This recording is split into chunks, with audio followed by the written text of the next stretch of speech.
நிதி ஆயோக் கூட்டத்தில் முதலமைச்சர் மு.க.ஸ்டாலின் பங்கேற்பதில் வேறு ஏதோ தனிப்பட்ட காரணம் உள்ளதாக தெரிவித்துள்ள வானதி சீனிவாசன் எம்எல்ஏ, இதுவரை நடந்த கூட்டத்தில் பங்கேற்காமல் புறக்கணித்த நிலையில் முதலமைச்சர் நிலைப்பாட்டில் ஏன் இந்த திடீர் மாற்றம் என்றும் கேள்வி எழுப்பியுள்ளார். நிதி ஆயோக் நிகழ்ச்சியை இதுவரை புறக்கணித்து வந்த தமிழக முதல்வர் இப்போது ஏன் செல்கிறார்? இந்த மாற்றம் எதனால் நடந்தது? அந்த கேள்விதான் இப்ப எல்லாரோட மனசுல இருக்கு.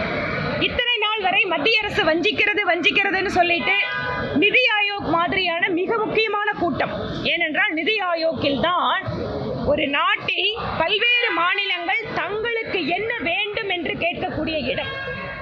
எங்கள் மாநிலத்தில் எங்களுக்கு இது வேண்டும், இந்த திட்டம் வேண்டும், இத்தனை நிதி வேண்டும் என்றெல்லாம் விவாதிக்கக்கூடிய நம்முடைய தமிழகத்தினுடைய கருத்துக்களை முன்வைக்க வேண்டிய இடத்தில் எல்லாம் நம்முடைய முதல்வர் புறக்கணித்துவிட்டு இப்போது ஏன் செல்கிறார்? ஒன்று, அவர் ஒத்துக்கொள்ள வேண்டும், மத்திய அரசு கடந்த 4 வருடங்களாக தமிழகத்திற்கு எந்தவித பாரபட்சமும் இல்லாமல் நிதி கொடுத்திருக்கிறது. இல்லை என்றால் இவர்களுக்கு வேறு ஏதோ ஒரு தனிப்பட்ட காரணங்கள் இருக்க வேண்டும். இதைத்தான் பாரதிய ஜனதா கட்சி கேள்வி எழுப்புகிறது.